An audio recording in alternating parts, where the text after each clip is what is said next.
करिश्मा और रशिया भैरव गांव से शहर के एक कॉलेज में साथ साथ पढ़ने जाती थी। साथ साथ रहने से उन दोनों में गहरी दोस्ती हो गई थी। उनका एक दूसरे के घरों में आना जाना भी शुरू हो गया था। करिश्मा के छोटे भाई अजीत ने रशिया को पहली बार देखा तो उसकी खूबसूरती को देखता रह गया। रशिया के कसे हुए आभार, सांची में ढला बदन और रस भरे गुलाबी होठ मदहोश करने वाले थे।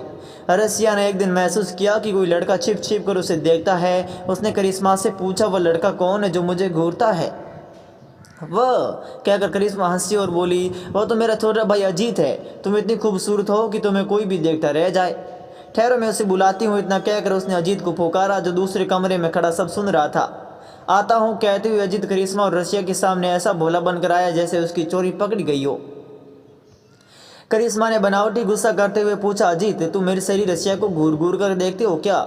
घूर घूर कर तो नहीं, पर मैं जानने की कोशिश जरूर करता हूँ कि ये कौन है जो अक्सर तुमसे मिलने आया करती है। अजीत ने कहा, ये बात तो तुम मुझसे भी पूछ सकते थे। लो अभी बता देती हूँ, ये मेरी सहेली रशिया है। रशिया बड़ा प्यारा नाम है, अजीत ने मुस्कुराते हुए कहा। तो करिश्मा ने रशिया से अपने भाई का परिचय कराते हुए कहा, रशिया ये मेरा छोटा भाई अजीत है, इससे अच्छी तरह पहचान लो, फिर न कहना कि तुम्हें घूर रहा था। ओहो अजीत, मैं रशिया हूँ, क्या तुम मुझसे दोस्ती करोगे? रशिया ने पूछा। क्यों नहीं कहते हुए अजीत ने जोश के साथ अपना हाथ उसकी ओर बढ़ाया। रशिया ने उसके हाथ मिलाते हुए कहा, अजीत तुमसे मिलकर खुशी हुई, वैसे तुम करते क्या हो? मैं कॉलेज में पढ़ता हूँ, जल्दी पढ़ाई खत्म करके नौकरी करूँगा ताकि अपनी बहन की शादी कर सकूँ। रशिया जोर से हंस पड़ी। उसके हंसने से उसके ऊपर कांपने लगे। ये देखकर अजीत के दिल की धड़कनें बढ़ गई।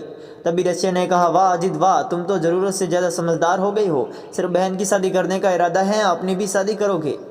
अपनी भी शादी कर लूँगा अगर तुम्हारी जैसी खूबसूरत लड़की मिली तो, कहते हुए अजीत वहाँ से चला गया। रात में जब अजीत अपने बिस्तर पर लेटा तो रशिया के ख्यालों में खोने लगा। उसे बार बार रशिया के दोनों उभार कांपते दिखाई दे रहे थे। वह सिर उठा। 2 दिन बाद अजीत रशिया से फिर अपने घर पर मिला। हंसी हंसी में रशिया ने उससे कह दिया, अजीत तुम मुझे बहुत प्यारे और अच्छे लगते हो। अजीत को ऐसा लगा मानो रशिया उसकी ओर खींच रही है। अजीत बोला, रशिया तुम भी मुझे बहुत अच्छी लगती हो, तुम मुझसे शादी करोगी? यह सुनकर रशिया को हैरानी हुई। उसने हड़बड़ाकर कहा, तुमने मेरे कहने का गलत मतलब लगाया है। तुम नहीं जानते कि मैं निचली जाति की हूँ। ऐसा ख्याल भी अपने मन में मत लाना। तुम्हारा समाज मुझे नफरत की निगाह से देखेगा। वैसे भी तुम मुझसे उम्र में बहुत छोटे हो। करिश्मा के नाते मैं भी तुम्हें अपना भाई समझने लगी हूँ। अजीत कुछ नहीं बोला और बात आई गई हो गई। समय तेजी से आगे बढ़ता गया। एक दिन करिश्मा ने अपने जन्मदिन पर अपनी सहेलियों को घर पर बुलाया। काफ़ी चहल पहल में देर रात हो गई तो रशिया घबराने लगी। उसे अपने घर जाना था। उसने करिश्मा से कहा, अजीत से कहो दो कि वो मुझे घर पर छोड़ दे। करिश्मा ने अजीत को पुकार कर कहा, अजीत जरा इधर आना। तुम रशिया को अपनी मोटरसाइकिल से उसके घर तक छोड़ाओ। आसमान में बादल गिराए हैं, तेज बारिश हो सकती है। इनसे कह दो कि रात को यहीं रुक जाए। अजीत ने सुझाया। नहीं ऐसा नहीं हो सकता, मेरे घर वाले परेशान होंगे। अगर तुम नहीं चढ़ सकते तो मैं अकेली चली जाऊंगी, रशिया ने कहा। नहीं मैं आपको छोड़ दूंगा, कहकर अजीत ने अपनी मोटरसाइकिल निकाली। तभी हल्की हल्की बारिश शुरू हो गई। कुछ फासला पार करने पर तूफानी हवा के साथ खूब तेज बारिश और ओले गिरने लगे। ठंड भी बढ़ गई थी। रशिया ने कहा, अजीत तेज बारिश हो रही है, क्यों ना हम लोग दूसरे के लिए किसी महफूज जगह पर रुक कर बारिश बंद होने का इंतजार कर लें? तुम्हारा कहना सही है रशिया, आगे कोई जगह मिल जाएगी तो जरूर रुकेंगे। बिजली की चमक में अजीत को एक सुनसान झोपड़ी दिखाई दी। अजीत ने वहां पहुंचकर मोटरसाइकिल रोकी और दोनों झोपड़ी के अंदर चले गए। अजीत की नजर रशिया के भीगे कपड़ों पर पड़ी। वह एक पतली साड़ी पहनकर सज धज कर करिश्मा के जन्मदिन की पार्टी में गई थी। उसे क्या मालूम था कि ऐसे हालात का सामना करना पड़ेगा। पानी से भीगी साड़ी में उसका अंग दिखाई दे रहा था। रशिया का भीगा बदन अजीत को बेसब्र कर रहा था। वह बार बार सोचता कि ऐसे समय में रशिया उसकी बाहों में समा जाए तो उसके जिस्म में गर्मी भर जाए। कांपती हुई रशिया ने अजीत से कुछ कहना चाहा लेकिन उसकी जुबान नहीं खुल सकी। लेकिन ठंड इतनी बढ़ गई थी कि उसे रहा नहीं गया। वह बोली, भाई अजीत मुझे बहुत ठंड लग रही है, कुछ देर मुझे अपने बदन से चिपका लो ताकि थोड़ी गर्मी मिल जाए।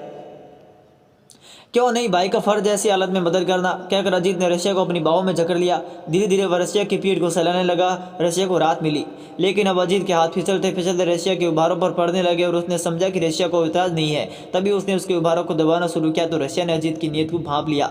रशिया उससे अलग होते हुए बोली, अजीत ऐसे नाजुक समय में क्या तुम करिश्मा के साथ भी ऐसी हरकत करते? तुम्हें शर्म नहीं आई? कहते हुए रशिया ने अजीत के गाल पर कसकर चांटा मारा।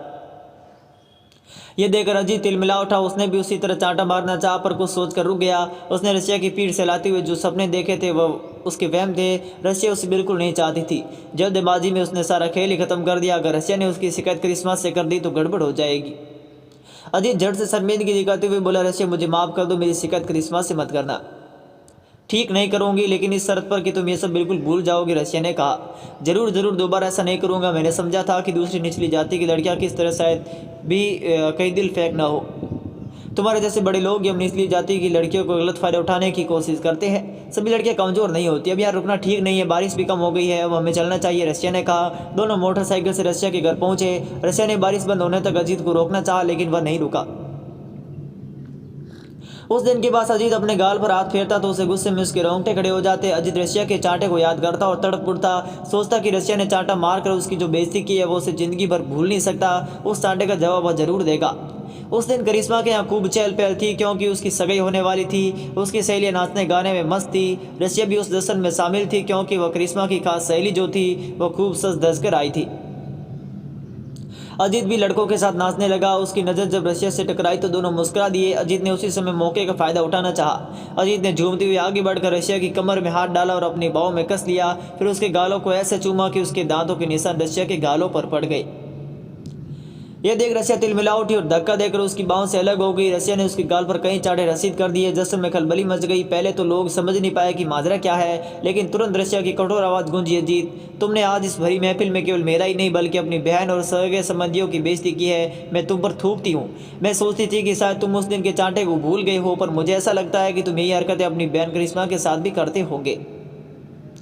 अगर मैं जानती कि तुम्हारे दिल में बहनों की इसी तरह इज्जत होती है तो यहाँ कभी न आती। रशिया ने करिश्मा के पास जाकर उस रात की घटना के बारे में बताया और यह भी बताया कि अजीत ने उसे भविष्य में ऐसा न होने के लिए माफ़ी भी मांगी थी। करिश्मा का सिर शर्म से झुक गया, उसकी आंखों से आंसू गिर पड़े। करिश्मा की दूसरी सहेलियों ने भी अजीत की थू थू की और वहाँ से बिना कुछ खाए रशिया के साथ वापस चली गई। ना समझ अजीत ने रशिया को जलील नहीं किया था, बल्कि अपने परिवार की बेइज्जती की थी।